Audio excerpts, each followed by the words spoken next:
اضرب بعصاك الحجر فانفجرت منه 12 عينا قد علم كل أناس مشربهم كلوا واشربوا من رزق الله ولا تعثوا في الأرض مفسدين. سورۃ البقرہ آیت نمبر 60. وَإِذِ اسْتَسْقَىٰ، اور جب پانی مانگا طلب کیا موسیٰ علیہ السلام نے لِقَوْمِهِ اپنی قوم کے لیے، فَقُلْنَا تو ہم نے کہا اضرب تو مار بِعَصَاكَ اپنا عصا الحجر پتھر پر، فانفجرت پس پھوٹ پڑے منہ اس سے اثنتا دو عشرتا 10 2 اور 10 12 اثنتا عشرتا 12 عینا چشمے. قد علما یقیناً جان لیا کل اناس ہر انسان نے ہر شخص نے مشربہم اپنے پینے کی جگہ کو. کلو تم کھاؤ وشربو اور تم پیو من رزق اللہ اللہ کے رزق سے. ولا تعثوا اور نہ تم پھرو فی الارض زمین میں مفسدین فساد کرتے ہوئے. دہرالیں وَإِذِ اسْتَسْقَىٰ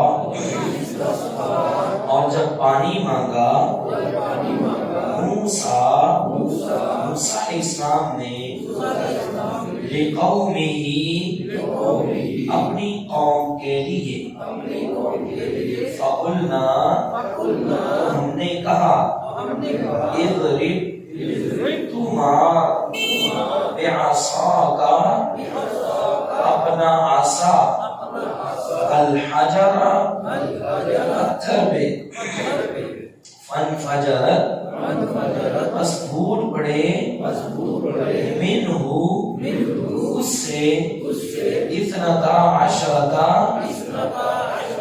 12 عینا چشمے. قد علم یقیناً جان لیا کل اناس ہر شخص نے مشربہم اپنے پینے کی جگہ کو. تم کھاؤ واشربو اور تم پیو من رزق اللہ اللہ کے رزق سے. ولا تعثوا اور نہ تم پھرو فی الارض زمین میں مفسدین فساد کرتے ہوئے. وَإِذِ اسْتَسْقَىٰ مُوسَىٰ لِقَوْمِهِ اور جب پانی مانگا موسیٰ علیہ السلام نے اپنی قوم کے لیے.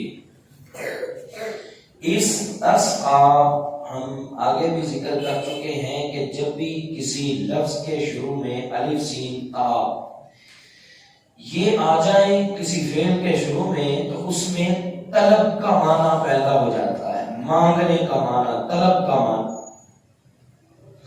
تو یہاں بھی یہ الف سین اور تا آئے ہیں تو یہاں بھی طلب کا معنی ہوگا استسقیٰ طلب کیا، مانگا.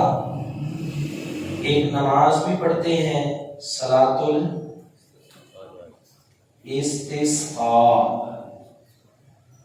استسقاء، ٹھیک ہے.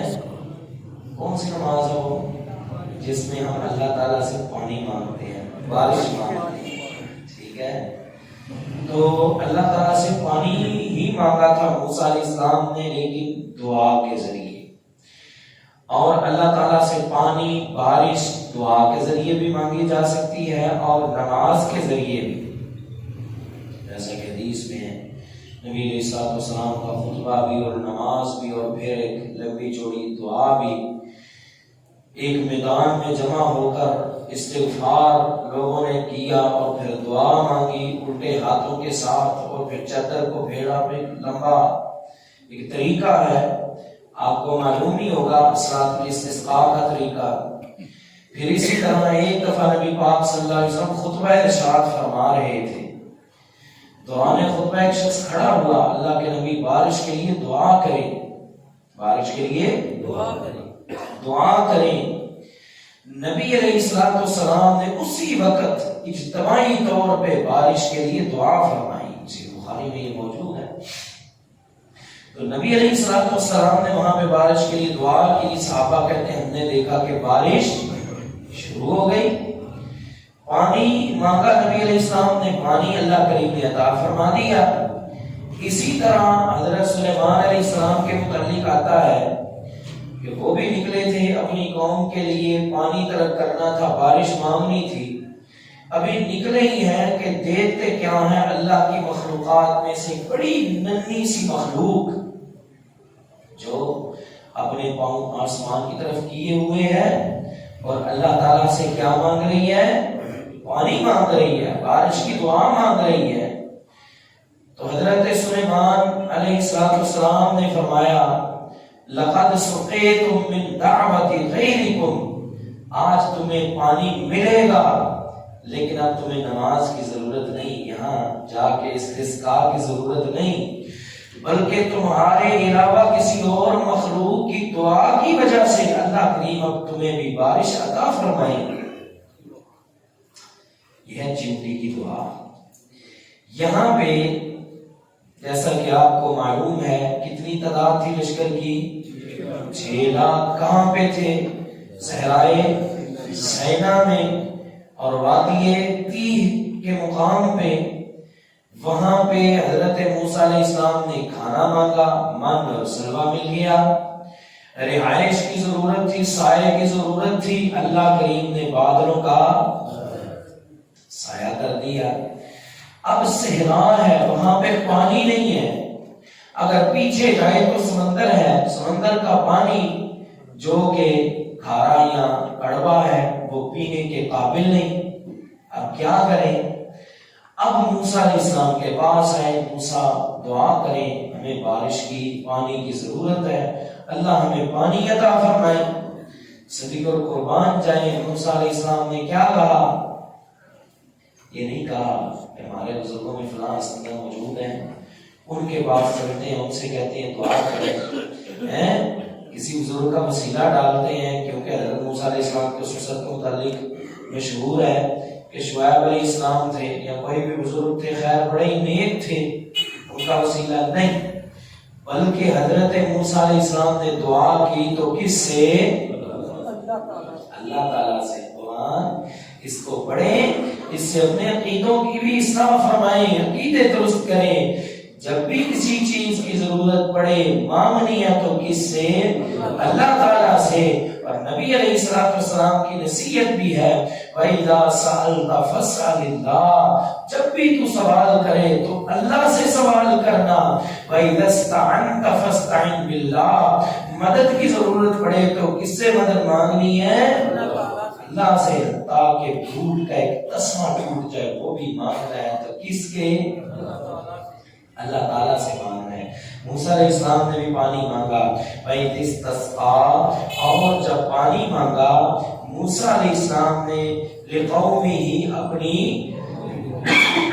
قوم کے لیے، اللہ تعالیٰ نے کیا فرمایا؟ فَقُلْنَا، ہم نے فرمایا اِذْرِبْ بِعَصَاكَ الْحَجَرَ، اِذْرِبْ تُمَار بِعَصَاكَ، اپنا عصا۔ یہ کون سا عصا ہے؟ یہ وہی عصا ہے جب موسیٰ علیہ السلام نے زمین پہ پھینکا اژدہا بن گیا، سارے کے سارے سانپ کھا گیا۔ یہ وہی عصا ہے جب موسیٰ علیہ السلام نے دریا پہ، سمندر پہ مارا، اللہ نے رستے بنا دیے۔ اللہ اکبر۔ موسیٰ علیہ السلام سے اللہ نے پوچھا تھا وَمَا تِلْكَ بِيَمِينِكَ يَا موسیٰ، اے موسیٰ تیرے ہاتھ میں کیا ہے؟ فرمایا ہِیَ عَصَایَ، یہ میرا عصا ہے، ڈنڈا ہے، أَتَوَكَّأُ عَلَيْهَا، اس سے میں ٹیک لگاتا ہوں، جب میں تھک جاتا ہوں اس سے ٹیک لگاتا ہوں، وَأَخُشُّ بِهَا عَلَىٰ غَنَمِي، اور اس سے اپنی بکریوں کے پتے بھی جھاڑتا ہوں، وَلِيَ فِيهَا مَآرِبُ أُخْرَىٰ۔ ایک مولوی صاحب ہیں بہت بڑے، ترجمہ کر رہے تھے، ترجمہ تو یہ ہے کہ میرے لیے اس میں اور بھی بڑے کام ہیں، بڑے فائدے ہیں، لیکن مولوی صاحب ترجمہ کر رہے ہیں قرآن کی آیت کا وَلِيَ فِيهَا مَعَارِبُ أُخْرَى، کوئی گستاخ بھابی مل جائے تو اسے پھینٹی بھی اسی سے لگاتا ہوں. اللہ. حضرت موسیٰ علیہ السلام کا یہ وہی عصا تھا. فرمایا کہ بھائی استسقا موسیٰ فَقُلْنَا اضْرِب بِعَصَاكَ الْحَجَرَ، فرمایا یہ وہی عصا، اس کو پتھر پہ مارے. حضرت موسیٰ علیہ السلام نے وہ عصا پتھر پہ مارا.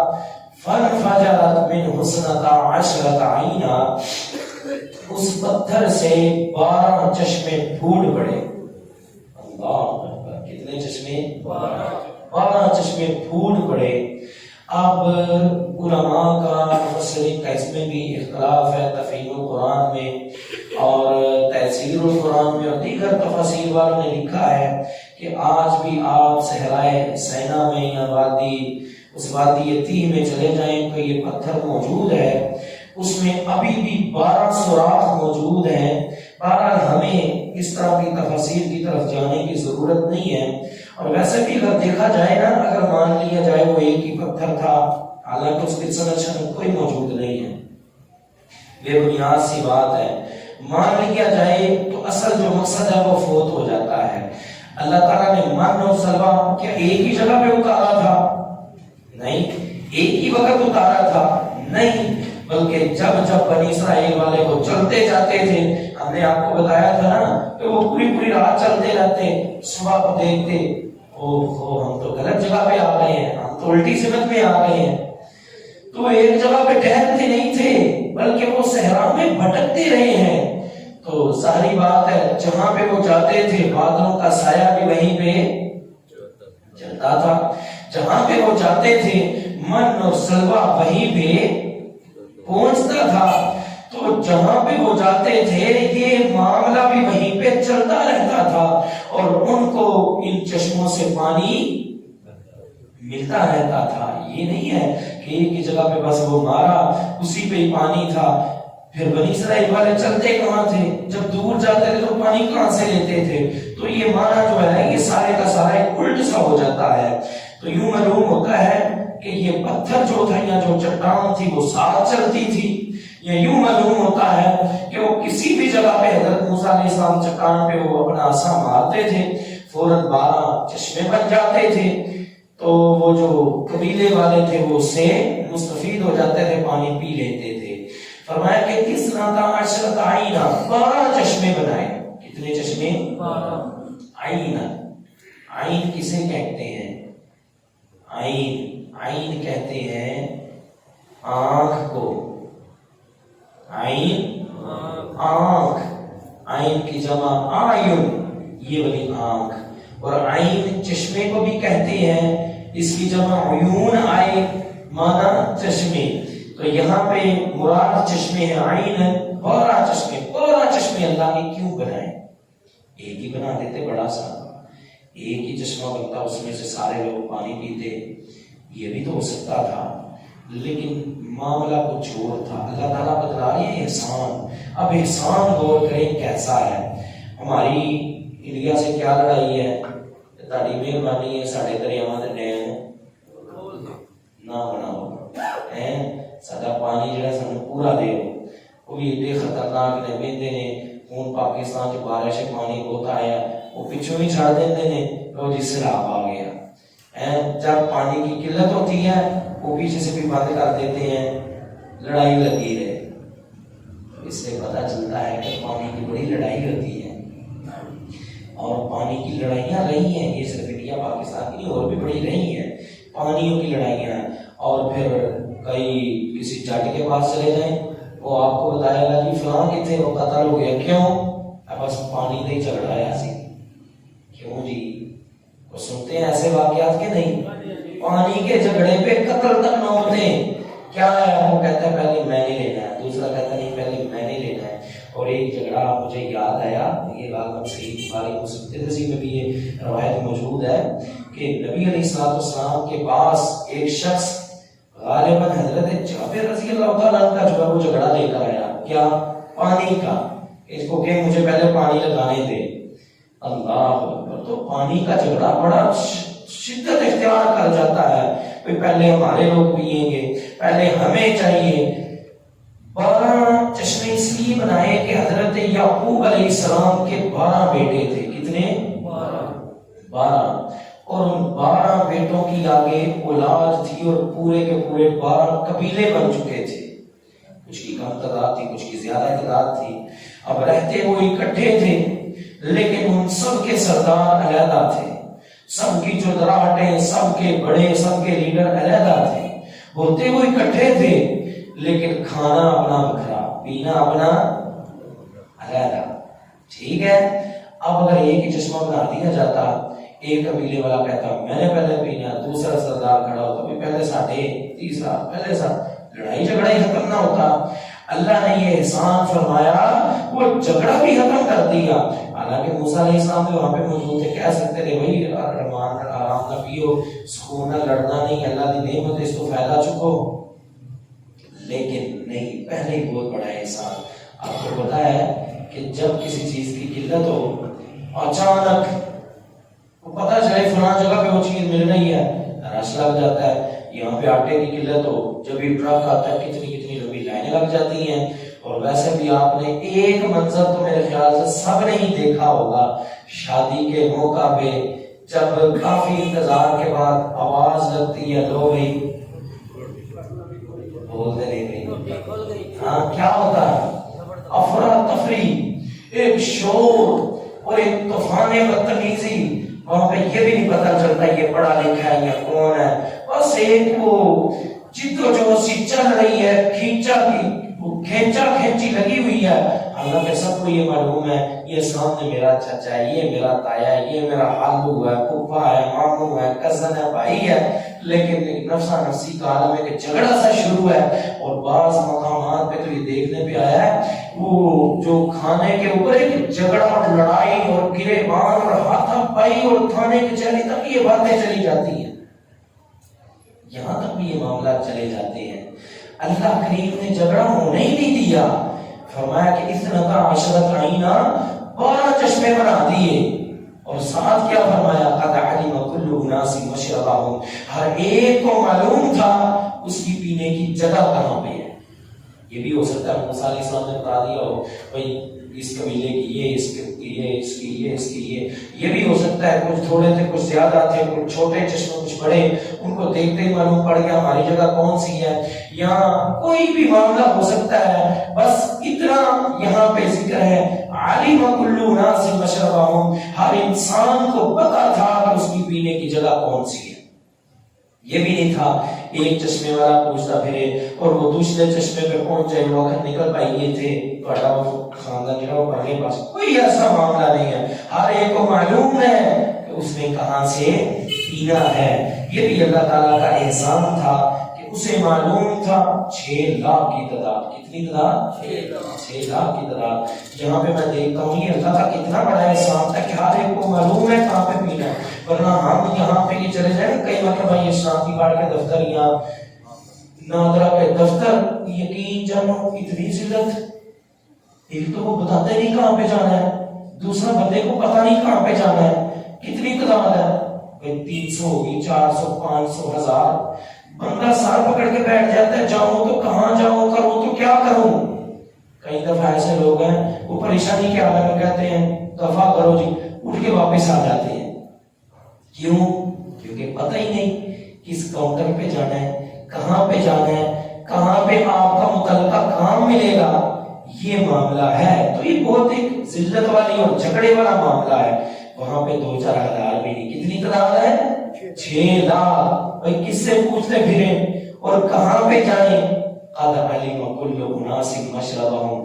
تو یہ بہت بڑا احسان ہی ہے نا کہ کسی کو پوچھنے کی ضرورت ہی نہیں ہے میرا کاؤنٹر کون سا ہے، میں نے کہاں پہ جانا ہے، میرا چشمہ کون سا۔ ہر ایک کو علم ہو چکا ہے اس کا چشمہ کہاں ہے اور اس نے کہاں سے پینا ہے۔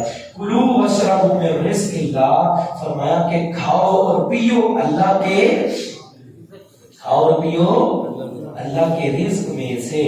یہاں سے کچھ سا ہمارے حکیم لوگ ہیں، انہوں نے اپنا کوئی استدلال کرنا شروع کیا، انہوں نے بولا دیکھو قرآن نے کہا پہلے کھاؤ پھر پیو، لہذا پہلے کھانا چاہیے پھر یہ جان لیں کہ یہاں پہ واو ترتیب کے لیے نہیں ہے. قرآن مجید یہ کوئی ترتیب نہیں بتا رہا کہ پہلے کھاؤ بعد میں لازمی پیو، ایسا نہیں ہے. کیونکہ حکیم لوگوں کی بھی تحقیقیں بدلتی رہتی ہیں.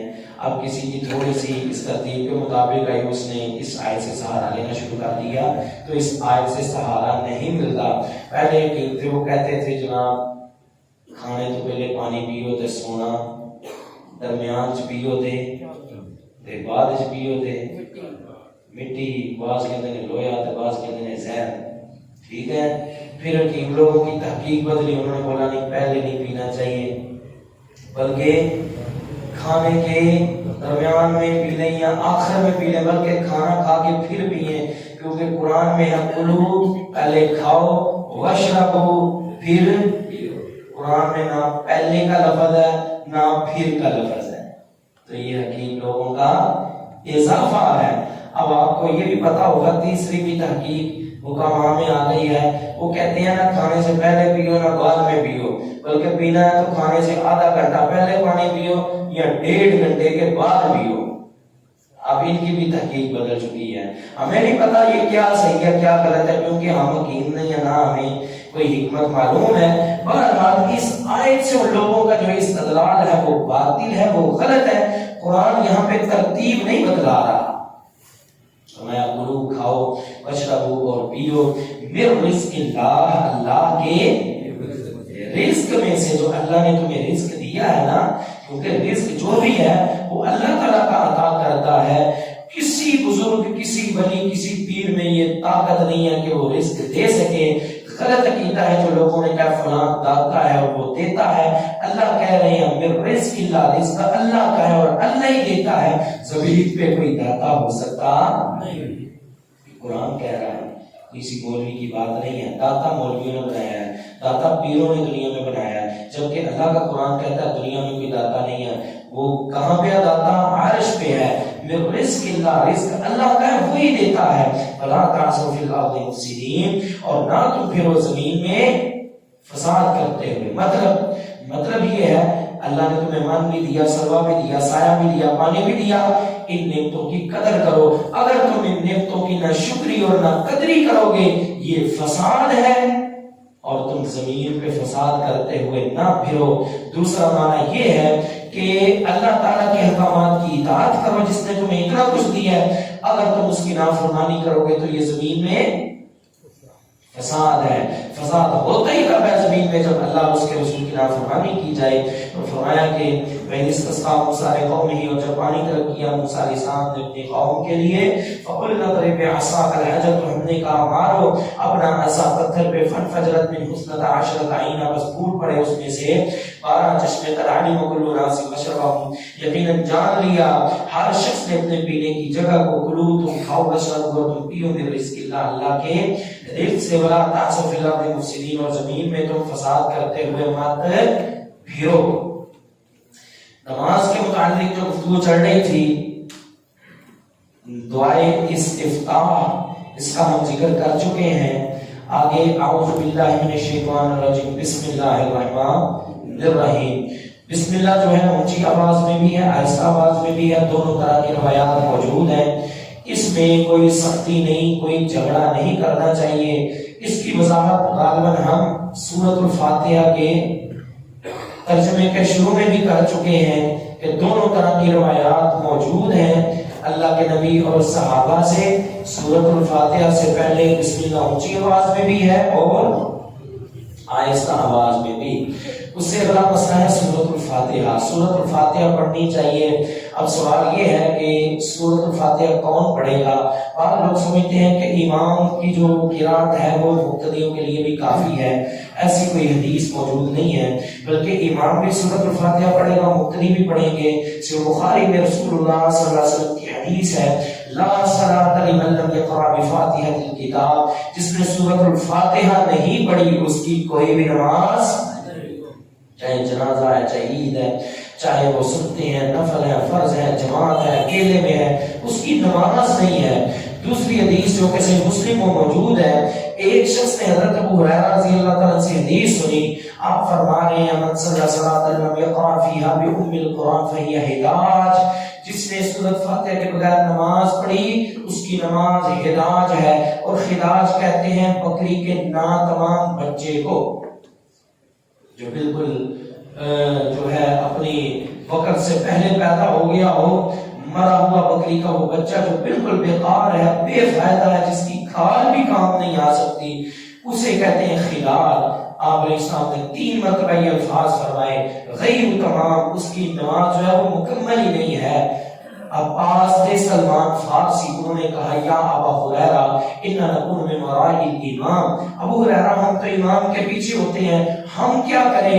حضرت ابو ہریرہ کا فتویٰ نوٹ کر لیں، یہ کسی عام آج کل کے مولوی کا فتویٰ نہیں، اصحاب الحدیث صحابی رسول اور امیر المومنین فی الحدیث حضرت ابو ہریرہ رضی اللہ تعالیٰ کا فتویٰ ہے۔ فرمایا اقرأ بها فی نفسک یا فارسی، اے سلمان فارسی تمہیں امام کے پیچھے بھی سورۃ الفاتحہ پڑھنی پڑے گی۔ کیوں؟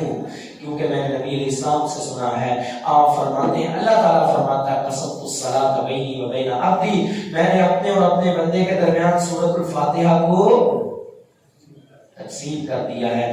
یہاں پہ الصلاۃ سورۃ فاتحہ کو کہا گیا ہے، مانا صلاۃ یعنی نماز ہی سورۃ الفاتحہ کو کہہ دیا گیا ہے۔ صدقے اور قربان جائیں تو اس سورۃ فاتحہ کے بغیر نماز کیسے ہو سکتی ہے؟ اور ایک حدیث کے الفاظ ہیں، صحابہ نبی علیہ السلام کے پیچھے ایک دفعہ قرات پڑھ رہے تھے، آپ علیہ السلام نماز پڑھا رہے ہیں، سلام کے بعد آپ علیہ السلام نے پوچھا اللہ تقرؤون، مجھے لگا کہ تم میرے پیچھے کچھ پڑھ رہے ہو، کون پڑھ رہا تھا؟ ایک صحابی نے کہا اللہ کے نبی میں پڑھ رہا تھا۔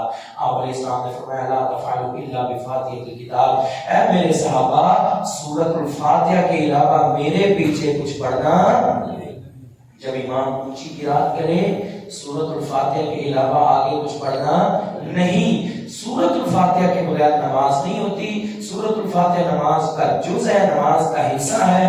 اگر آپ کسی ایسی رکعت میں شامل ہوئے جس میں سورۃ الفاتحہ رہ گئی ہے، یا رکوع میں آپ جا کے ملے سورۃ الفاتحہ رہ گئی ہے، وہ رکعت نہیں ہوگی بلکہ وہ رکعت دوبارہ پڑھنی پڑے گی، چونکہ یہ نماز کا انتہائی اہم رکن ہے، اس کے بغیر نماز نہیں۔ اللہ تعالیٰ ہم سب کو سمجھ عطا فرمائے۔ آخر دعوانا الحمدللہ رب العالمین، الحمدللہ رب العالمین، والصلاۃ والسلام علی سید الانبیاء والمرسلین، اللہم صلی علی محمد وعلی آل محمد وبارک وسلم وسلم علیہ۔ ہمارے قاری صاحب قاری سمیع اللہ صاحب جو ہماری مسجد کے امام ہیں، ان کی والدہ بہت سب بیمار ہیں، اے اللہ تم کو شفا عاجلہ کاملہ عطا فرما، اللہ ان کو صحت یاب فرما، جتنے بیمار گھر میں ہیں سب سب کو شفا یاب فرما۔ ہمارے بہت ہی محترم بھائی شمس صاحب، ان کی اہلیہ جو کہ کل قضائے الہی سے وفات پا گئی تھی، اے اللہ تو ان کی بخشش فرما، اے اللہ ان کی مغفرت فرما، اللہ ان کے درجات بلند فرما، اللہ ان کی قبر کو جنت کے باغوں میں سے باغ بنا، اللہم اجعل قبرها روضۃ من ریاض الجنہ ولا تجعل قبرها حفرۃ من حفر النار ولا تجعل قبرها حفرۃ من حفر النار۔ اللہ ان کے واحدین کو صبر جمیل عطا فرما، ربنا تقبل منا انک انت السمیع العلیم وتب علینا انک انت التواب الرحیم، وصلی اللہ تعالی علی خیر خلقہ محمد وعلی آلہ وصحبہ اجمعین برحمتک یا ارحم الراحمین۔ سورۃ الفاتحہ میں اگر کسی بھائی کا کوئی سوال ہے تو وہ پوچھ سکتے ہیں۔